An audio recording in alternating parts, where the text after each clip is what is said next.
orang dengan package-package yang tak masuk akal, beli lori 1 tan punya kopi untuk menipu orang. Penipuan tu yang merosakkan pasaran multi-level marketing dan menyebabkan ramai orang tanggapan negatif. Benda yang sama berlaku di pasar di tanah Arab 1440 lebih tahun yang lepas. Pasar di Madinah pada ketika itu, kurma basah dengan kurma kering campur jual sekali. Pasar di Madinah pada saat itu, apabila orang timbang barangnya tu jadi 1 kilo, balik rumah tinggal 700 gram. Peniaga di pasar Madinah tipu timbangan. Dan banyak sangat manipulasi yang berlaku di pasar Madinah. Adakah pasar itu ada masalah? Adakah jual beli makanan itu ada masalah? Tak ada. Yang menjadi masalah adalah si Yahudi yang menjual di pasar Madinah itu. Mereka tipu timbangan. Mereka campur kurma basah dengan kurma kering jual sekali. Mereka campur bahan yang baik dengan bahan tak baik jual sekali. Mereka campur bahan yang halal dan bahan yang haram jual sekali. Dan benda itu merosakkan pasar Madinah. Sehingga lebih kurang 1440 tahun yang lepas, datang satu kumpulan orang yang digelar sebagai muhajirin, disambut baik oleh golongan Ansar di Madinah. Dan salah seorang tokoh yang di sini mungkin semua orang kenal dia tapi tak kenal dia, nama dia Abdul Amrin. Siapa sini kenal Abdul Amrin? Orang kenal kan? Nama beliau sebelum memeluk Islam adalah Abdul Amrin. Selepas memeluk Islam, nama beliau adalah Abdul Rahman Auf. Kenal? Ya, itu nama Islam beliau. Abdul Rahman Auf sampai di Madinah, disambut baik oleh golongan Ansar. Salah seorang membesarnya nama dia Sa'ad. Sa'ad tu bagi tahu, saya ada isteri 4 orang. Awak suka isteri mana satu, saya ceraikan, saya kahwinkan kepada awak. Sampai offer macam tu sekali. 4 isteri dia semua cantik-cantik. Dia beritahu, saya ada banyak bidang tanah. Ambillah salah satu bidang, mana yang awak suka, saya bagi free. Saya banyak harta, ambillah mana yang suka, saya bagi free. Kalau kita kan, kita tak ada apa-apa, kita berhijrah satu tempat, contoh daripada Kuantan datang ke Melaka, tak ada apa, tinggal baju sehelai, baju pakai macam ni ke suku dengan selipar. Tiba-tiba ada orang offer, saya ada tanah, ambillah. Oh, isteri saya semua cantik-cantik, ambil seorang. Tergoyang tak kita punya keimanan. Lain macam kan, duit banyak ni, ambillah. Emas-emas bertimbun di belakang saya. Tapi apa yang Abdul Amrin ataupun Abdul Rahman dia buat? 3 kali di offer benda yang mewah, 3 kali dia tanya soalan yang sama. Tunjukkan saya di mana pasar. 3 kali dia jawab. Dia tak mau semua tu, dia hanya nak tahu mananya pasar. Dan saat dia pergi ke pasar, pasar tu penuh dengan apa? Tipu timbangan, kurma basah, kurma kering campur dengan macam-macam manipulasi. Apa yang Abdul Rahman Auf buat? Dia pergi jumpa dengan seorang orang Yahudi yang sudah uzur. Dia ikutkan riwayat Bukhari Muslim Al-Tirmizi, mengatakan ada yang berbeza khilaf pendapat, mengatakan ada yang kata dia jual keju, ada yang kata dia jual mentega, ada yang kata dia jual susu. Tapi tak kisahlah, dia jual produk tenusu, sebab semua produk berkaitan dengan susu. Dan kalau ikutkan catatan yang kita belajar sampai master, sampai PhD dalam ekonomi, ada satu istilah nama dia consignment, ataupun ambil barang lepas jual baru bayar. Ada kan banyak berlaku sini, macam di shopping mall, di Aeon, di Tesco, barang letak dulu di rak, lepas 3 bulan baru dia bayar. Itu nama dia consignment. Consignment dicipta oleh Abdul Amrin. Kalau dicatatkan dalam sejarah, Abdul Amrin adalah Abdul Rahman Auf. Dia pergi jumpa orang Yahudi ni. Macam mana ni Pak Cik dah tua, tak larat nak jual di pasar lah. Macam ni lah, produk-produk penusu awak saya ambil, saya jual di pasar. Lepas dah siap jual, lepas maghrib saya baru balik, tidak balik berapa untung. Beliau mencipta consignment. Dan di situ beliau menembusi pasar. Dan kemudian dia ajak sekali dengan sahabat-sahabat Muhajirin ini, termasuk namanya Muhammad Abdullah sallallahu alaihi wasallam. Masuk ke dalam. Jadi apa yang Nabi Muhammad buat, apa yang sahabat buat? Nabi pergi pusing di pasar, celup tangan masuk ke dalam timbunan kurma. Betul? Kau. Lepas tu dia marah peniaga. Kenapa anda campur kurma dan basah jual sekali? Rasulullah pergi cek timbang. Kenapa awak tipu timbangan? Orang tipu timbangan adalah ahli neraka. Begitu bertahun-tahun, berbulan-bulan, akhirnya pasar ini jadi satu pasar yang amanah, tak tipu orang. Jadi satu pasar yang betul-betul semua orang suka. Siapa di sini suka kena tipu? Tak ada. Tak kisah agama apa sekalipun, tak kisah bangsa apa sekalipun, kita pergi pasar beli barang tak suka ditipu, betul? Dan itulah yang Abdul Rahman Auf, itulah yang sahabat-sahabat Nabi, itulah yang Rasulullah lakukan di pasar ini. Mereka cuba ubah pasar yang penuh dengan manipulasi ini menjadi satu pasar yang betul-betul adil, betul-betul amanah. Dan hari ini, bukan hari ini, 2016, ada seorang yang sebelum memeluk Islam nama dia Yu Yap Sing, dan hari ini nama dia Hafiz Yu, nak cuba lakukan usaha yang sama seperti Abdul Rahman Auf. Kita masuk ke pasar MLM yang penuh dengan cacat celah ini, yang penuh dengan manipulasi ini, yang penuh dengan penipuan ini. Kita masuk tegur, kenapa awak campur kurma basah dan kurma kering? Kenapa awak daftarkan orang Islam sebagai seorang ejen, tapi dalam sistem awak ada jual produk yang halal dan produk yang haram? Banyak kan syarikat di luar sana daftar jadi ejen, dalam tu macam-macam produk ada, sampai arak pun ada jual. Sampai bab 1 pun jual. Bab 1. Macam-macam produk dia jual, betul? Lepas tu bila kita bertikaikan, dia akan ajak apa? Lah, kita jual benda halal yang sudah lah. Kita kan Muslim, jadi kita pun jual lah benda yang halal. Betul ajaran tu kalau dia bukan multi level marketing. Awak ambil je produk yang halal, awak jual, settle, tak ada hal. Tapi ini adalah multi level marketing. Kita lock member seperti Cikgu Asuki kata. Kita lock member sampai ke hujung. Bawah tu ada yang tak tahu apa pasal halal haram, dia pergi jual produk bab 1. Orang lain makan produk bab 1. Kita ramai-ramai di bawah main bab 1. Kita duduk upline, goncang pentas tu cakap dapat bonus. Bonus tu campur kurma kering dengan kurma basah. Lepas tu kita cakap, oh tak apa, kita punya tim jual yang halal sudahlah. Ya, kita boleh kawal tim kita. Kita boleh kawal tak orang lain. Bukan semua orang fikir macam kita bab halal ni. Ramai tak kisah, yang penting sedap. Lemak-lemak itu kan rupanya lemak babi. Jadi apabila kita masuk industri MLM ni, banyak sangat di luar sana campur kurma kering dengan basah, dan kita ditipu. Sini buat benda yang halal, bisnes kita tak jual insurans punya, kita hanya jual takafu. Masuk-masuk exam, buat sikit-sikit, tiba-tiba ada satu tim bawah kita jual insurans. Boleh pula.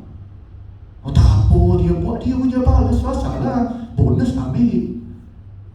Itu isu. Dan kita biar je. Sebab apa? Sebab duit masuk ke akaun. Sebab duit yang campur kurma kering dengan basah masuk ke akaun. Kita ambil duit yang dicampur halal haram tu, bagi anak-anak makan. Jadilah darah daging. Itulah pasal MLM yang sekarang. Dicampur campur aduk, semua benda ada. Macam-macam ada. Yang menipu pun banyak. Sebab itu kita di GDC nak bawa satu arus yang betul ke dalam pasar Yahudi ini, untuk betulkan fikiran mereka, untuk betulkan bahawanya multi-level marketing ini tak ada masalah. Macam mana multi-level marketing bergerak? Saya beli satu produk, saya guna bagus, saya kongsikan pada kawan.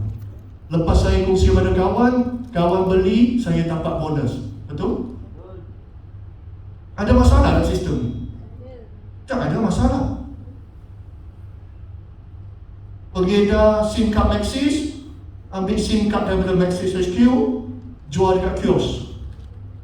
Kita pun beli SIM card. Ada masalah? Tak ada masalah. Sistem direct selling, jualan langsung, tak ada masalah. Yang masalahnya apa? Masalahnya saya ambil seekor babi. Saya tak jual babi. Saya bagi tahu awak, saya ada simpan satu ekor babi di Singapura. Awak berlakulah babi ni nanti ladang babi semakin besar, awak akan dapat return. Babi tu mati dah sebenarnya, tak wujud pun. Tapi macam mana membiak, awak tak payah tanya. Yang penting awak duduk diam, awak bagi duit dekat ladang babi ni, tiap-tiap bulan awak dapat income.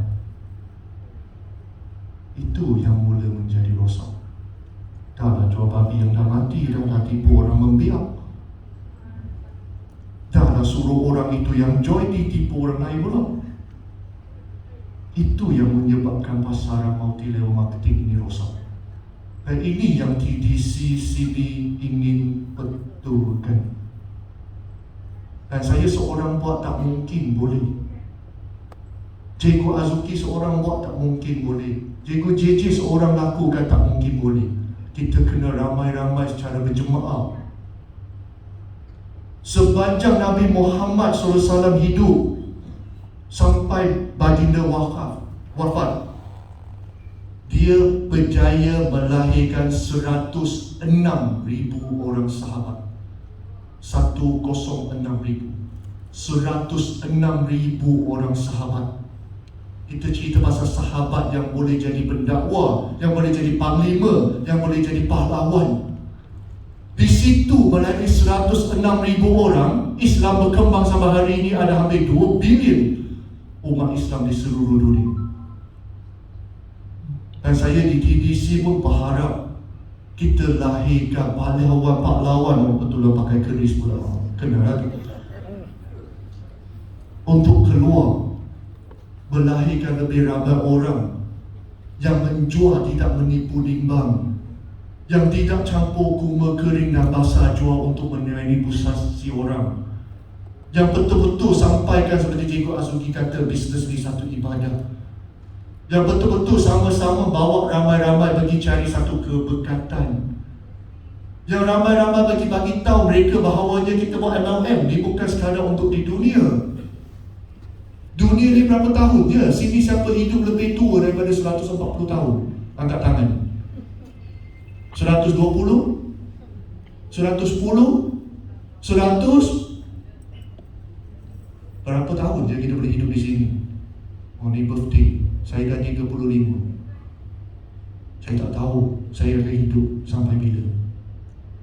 Apa benda yang nak dikerja di dunia ini sebenarnya? Boleh kekal berapa lama? 100 tahun?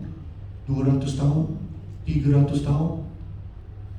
Silap-silap tahun depan kita masih ada lagi ke tak, kita pun tak tahu. Jadi sebenarnya apa yang diperjuangkan oleh Abdul Rahman Auf, adakah sekadar mengubah satu pasar jadi pasar yang lebih baik? Tidak. Dia ubah pasar itu jadi pasar yang betul, dan dia bawa kekayaan itu pergi ke mana? Abdul Rahman Auf bayar kekayaan itu pergi ke mana? Dia bawa pergi ke syurga. Sebab itu dia salah seorang sahabat yang dijamin syurga, betul? 10 sahabat terjamin syurga semasa mereka masih hidup lagi. Bayangkan kalau tiba-tiba kita tahu kita dijamin syurga, apa yang kita akan rasa? Kemungkinan iman kita goyang. Tunggu, saya buat apa pun tak apa dah, sebab Rasulullah bagi tahu dia amin. Saya dah jamin syurga. Saya esok pergi bunuh orang pun tak apa. Saya dah jamin syurga. Dosa saya pergi sepak orang, langgar orang, curi barang, tak apa, saya jamin syurga. Kalau kita lah. Sebab itu kita tak tahu kita syurga ke tak. Kalau tidak kecoh, habis kita. Sebab itulah Allah Maha mengetahui. Dia tahu keimanan kita turun naik. Tak seperti 10 orang sahabat yang luar biasa ini. 10 orang sahabat luar biasa ini bila dijamin syurga, apa yang mereka fikir? Ada sekali Abu Bakar duduk tengok kambing, nangis. Tengok kambing, nangis. Sahabat lain lalu tanya, wahai Abu Bakar, kenapa tengok kambing tu nangis? Dia kata, sesungguhnya kambing itu lebih bahagia daripada saya. Sahabat tengok di atas bawah. Masa itu dia khalifah, ketua sebuah kerajaan yang dijamin syurga. Hebat kan? Kuasa ada, syurga dapat. Dia jawab pada sahabat tu, kambing itu lepas mati tak kena hisap, terus angkat masuk syurga.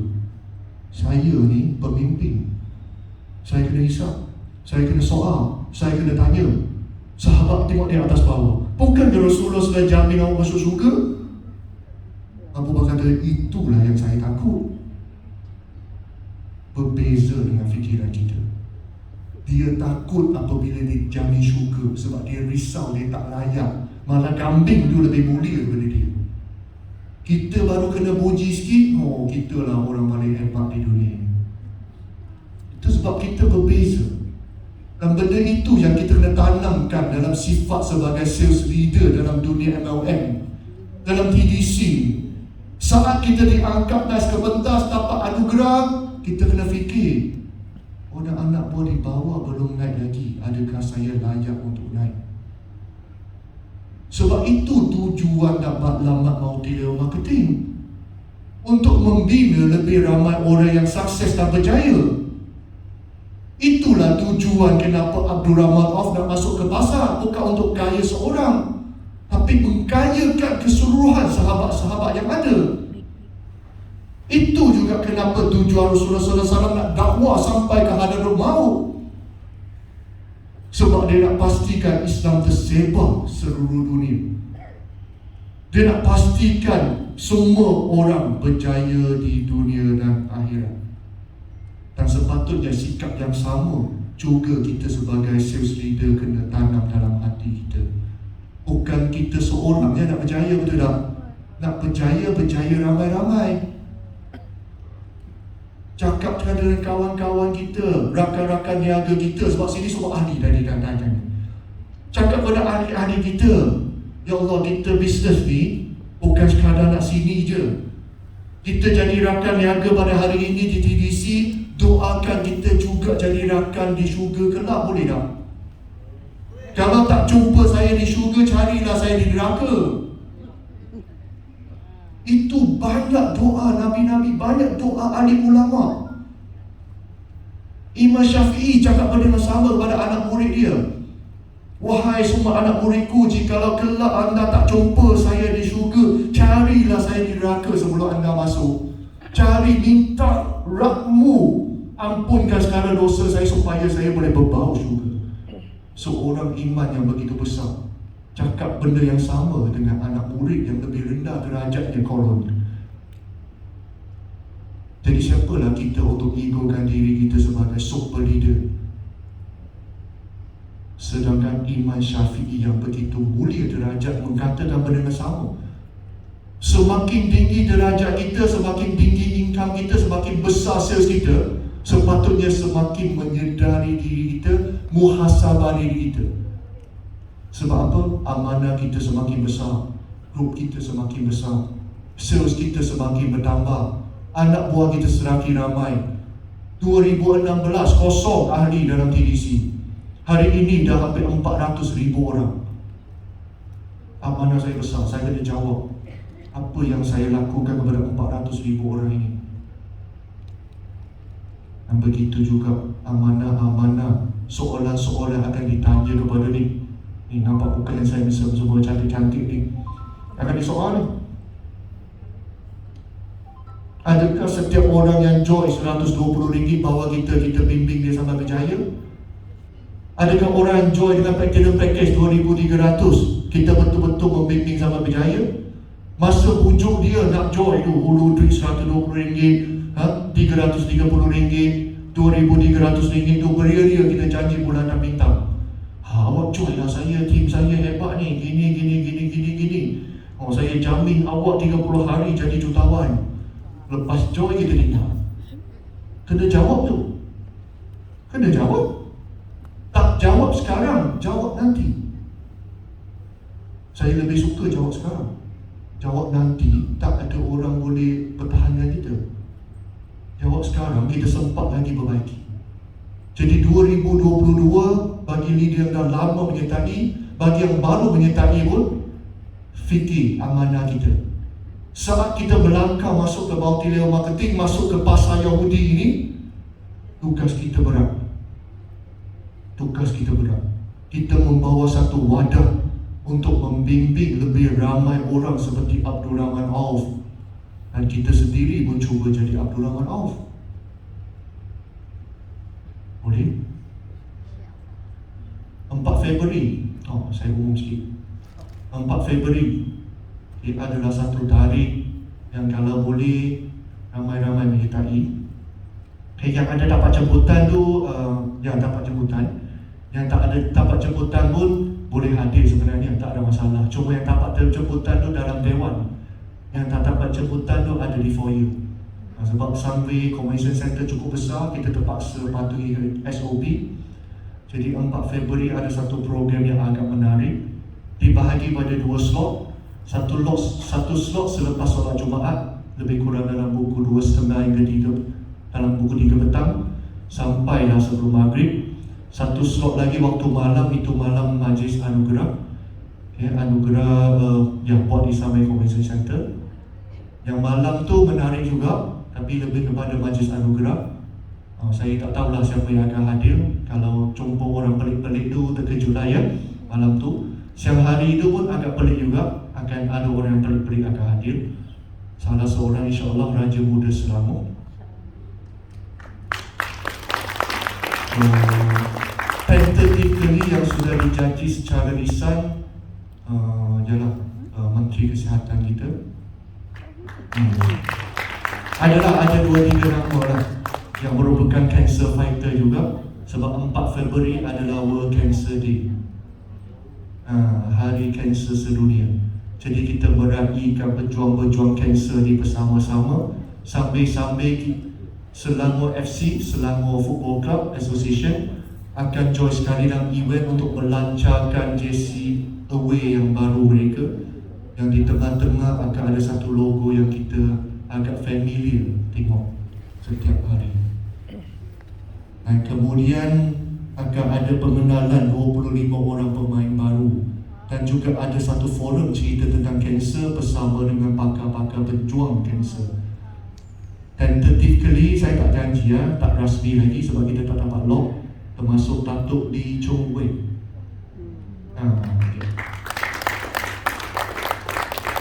KJ Lee Chong Wei Raja Muda. Tak ada lagi. Jadi cakap sama sini dululah. Jadi 4 Februari kalau boleh sama-sama kita menyertai. Sebab dalam itu program ni akan dihadirkan oleh Majlis Kanser Negara, Institut Kanser Negara, NGO, Jabatan Kerajaan, dan memang ramailah prospeknya. Selama FC punya player pun akan hadir, selama FC punya peminat pun akan hadir, dealer-dealer TDC pun saya rasa akan hadir. Jadi ambillah peluang.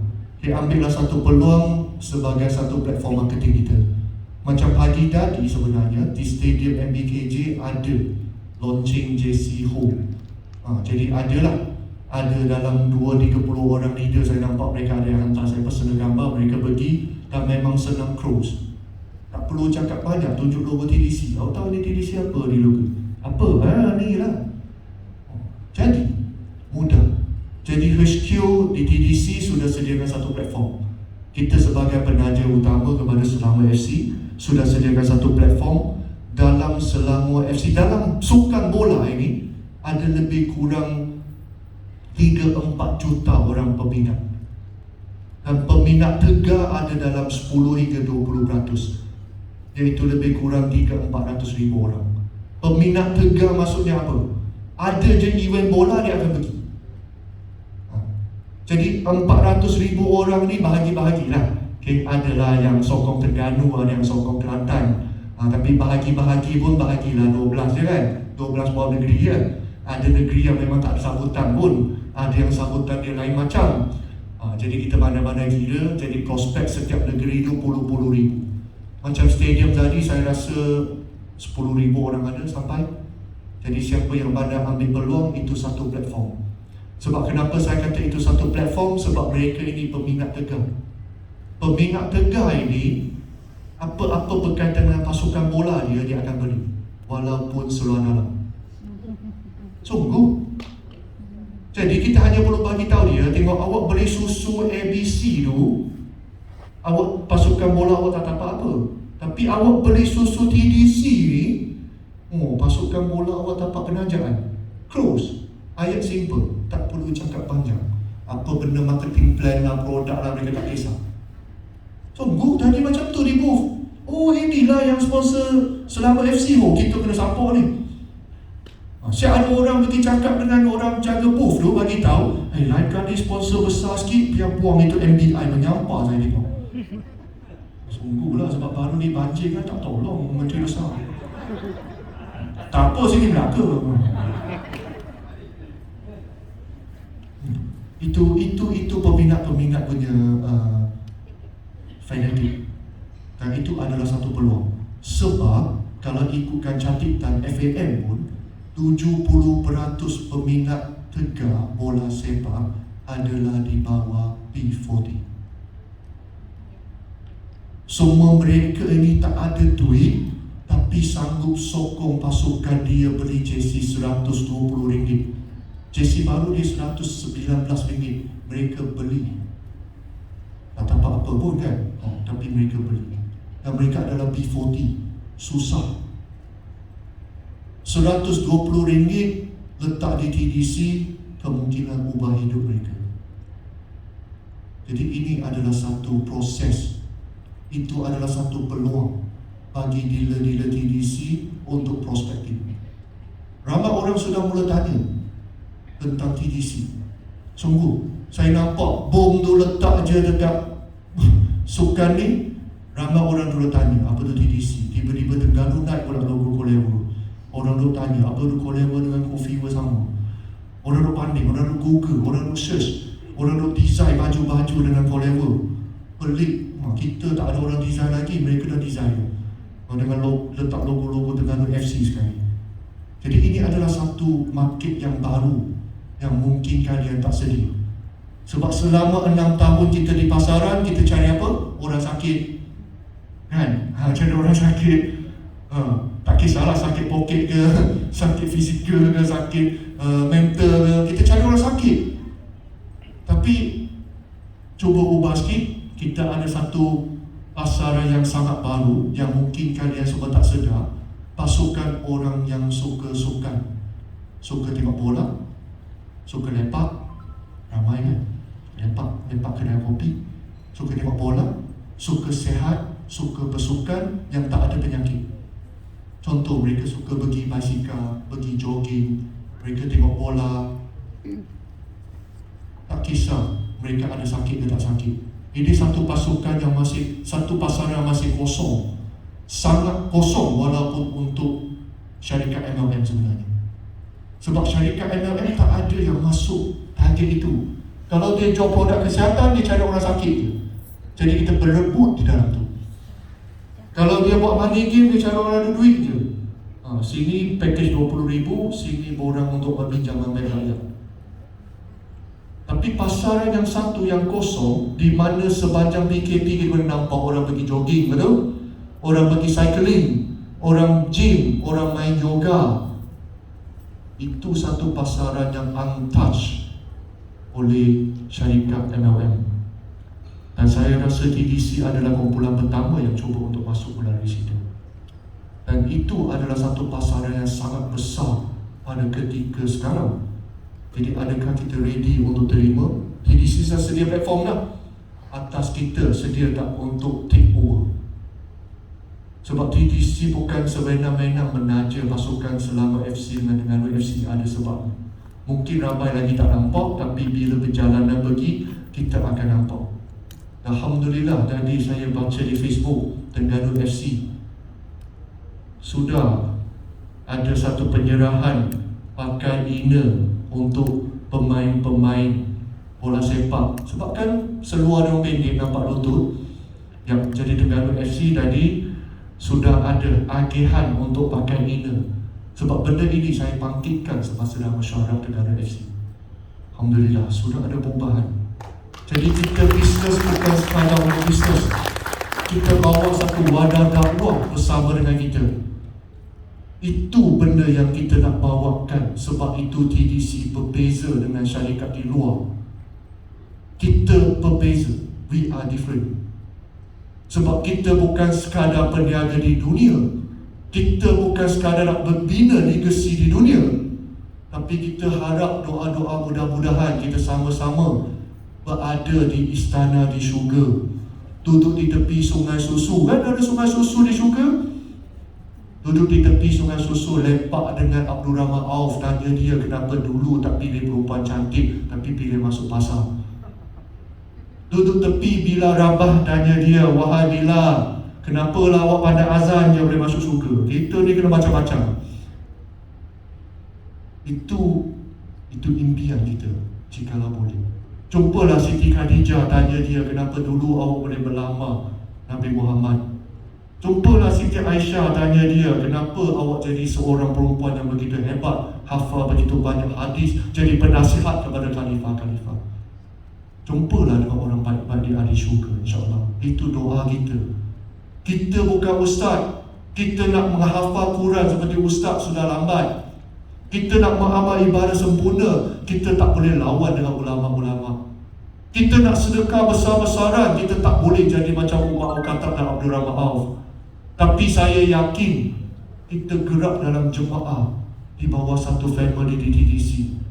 Setiap orang sedekah sedikit sebanyak, setiap orang beramal sedikit sebanyak, setiap orang beribadah sedikit sebanyak, insya-Allah asbab kita dalam jemaah, kita sama-sama menuju ke syurga Allah, insya-Allah. Terima kasih atas sokongan. Saya sangat-sangat tidak selesa, tak tahu, lupa skrip banyak. Sebab saya pakai skrip dulu di atas pentas dan pakai seluar 3 suku. Jadi terima kasih sekali lagi. Saya mohon maaf kalau terkasar bahasa.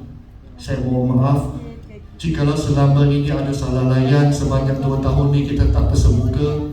Saya gembira dapat jumpa dengan anda semua. Terima kasih sekali kepada barisan-barisan master dealers di sini. InsyaAllah semua barisan ini akan membantu anda di bahagian selatan ataupun di luar ke selatan pun. Saya yakin mereka ini adalah ikon-ikon yang kita kena angkat. Dan saya yakin mereka ini akan membina superhero, super team di bawah setiap orang di bawah ini. Dan tak kisah mereka daripada mana, tim siapa pun, seperti apa yang dikongsikan oleh Cik Talib, kita di bawah satu family TDC, tak ada beza siapakah kita, sebab sama-sama kita adalah hamba Allah yang bakal dimakan oleh cacing tanah kelak. Assalamualaikum warahmatullahi wabarakatuh.